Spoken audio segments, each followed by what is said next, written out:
Hadin ki jil kai group stage jong kedoran kop kila poino syaka bakut. Bat barok prateli ki tim kilala ban qualify syaka quarter final. Menta ngilayo ia ke full fixture. Na kebenta ki jil kai jong ke quarter final. Te perlok menta tongin dipek syua ia kita ki prateli ki tim. Na ki grup baper ki balala ban qualify syaka quarter final. Na ke grup A arteli ki tim kila ban qualify syaka quarter final. Kata ke Mohan Bagan kum ke group winner. Ke East Bengal Pat kum kata ke best second place. Kalio ban qualify. Na ke grup biru ke datang ke Army Red hi ke balala ban qualify sya ke quarter final. Kadba na ke grup C Pat arteli ki tim kila ban qualify sya ke quarter final. Ke SC Delhi kum ke group winner.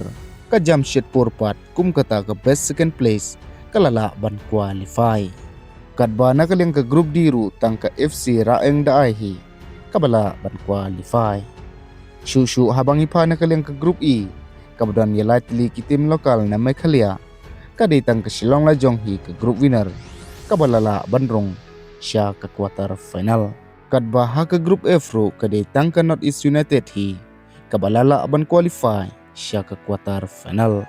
Te perlok kini hi kita ki prateli ki tim ki balio bandrong sya ke quarter final hakane keduran kom.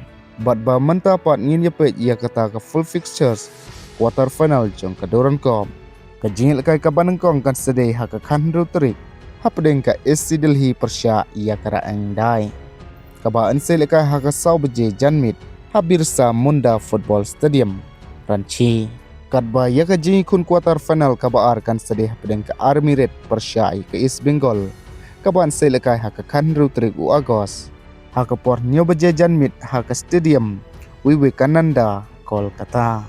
Shu ya ke jingi lekai quarter final kabalai kan sedih pedeng ke Mohan Bagan Persia ia ke Jamshedpur. Kaba ya ke nega jingi lekai ansai kun ha ke Khandru Terik u Agos.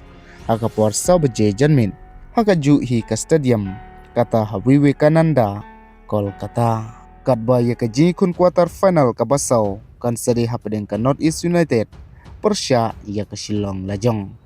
Kaba ya ke jingi lekai ansai kun ha Khandru Terik u Agos ha ke por nyo bejejan mit kaba ansai lekai HJN Stadium Kublai Shibun.